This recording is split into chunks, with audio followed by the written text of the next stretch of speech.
Trump Tower security may take over 2 floors and cost millions. The Secret Service is in negotiations with the Trump Organization to take over 2 vacant floors in the gilded 68-story Fifth Avenue tower, law enforcement sources told the New York Post. Securing President-elect Donald Trump in his Manhattan skyscraper requires a massive team effort between the Secret Service and the New York Police Department. WSJ's Shelby Holliday reports from Trump Tower. The U.S. federal agency and the NYPD plan to run a 24/7 command post out of the space that would be housed at least 40 floors below Trump's $90 million penthouse triplex, where wife Melania and their 10-year-old son Barron will continue to reside at least through the spring, the New York Post reports. The first 26 floors of the glass-clad skyscraper are commercial tenants, while the remaining levels are luxury apartments. But several commercial floors are currently vacant, sources said. The Secret Service is eyeing 2 contiguous floors for over 250 agents and cops, sources said. The Secret Service must protect the president and his family wherever they go, including visits back to their permanent homes.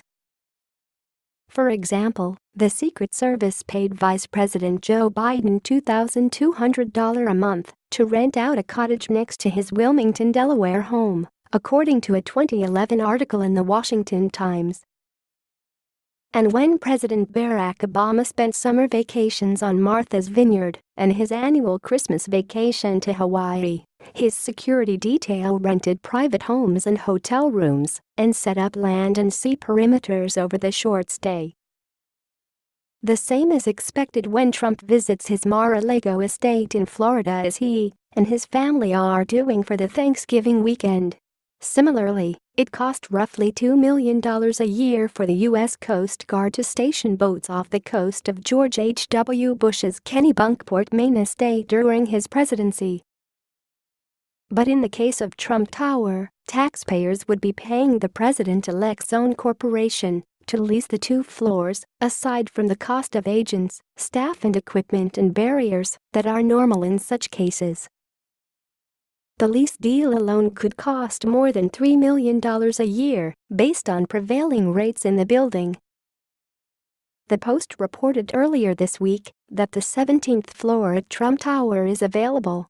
The floor is currently being marketed in 3,000 square foot parcels at up to $105 per square foot.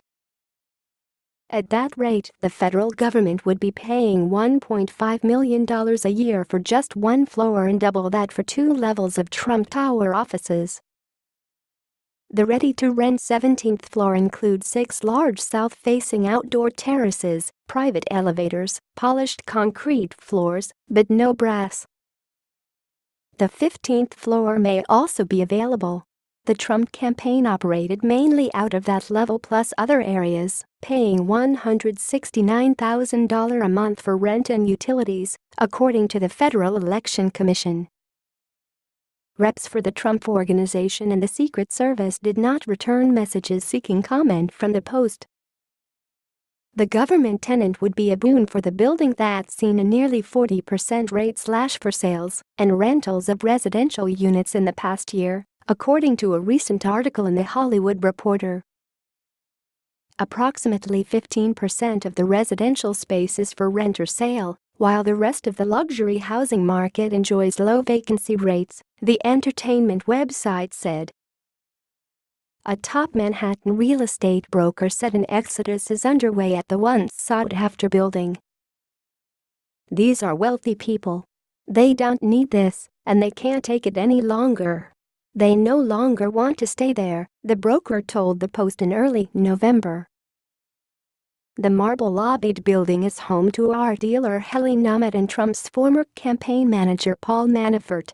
Past residents include Michael Jackson, Liberace, and Andrew Lloyd Webber. This article appeared first in, and courtesy of the New York Post.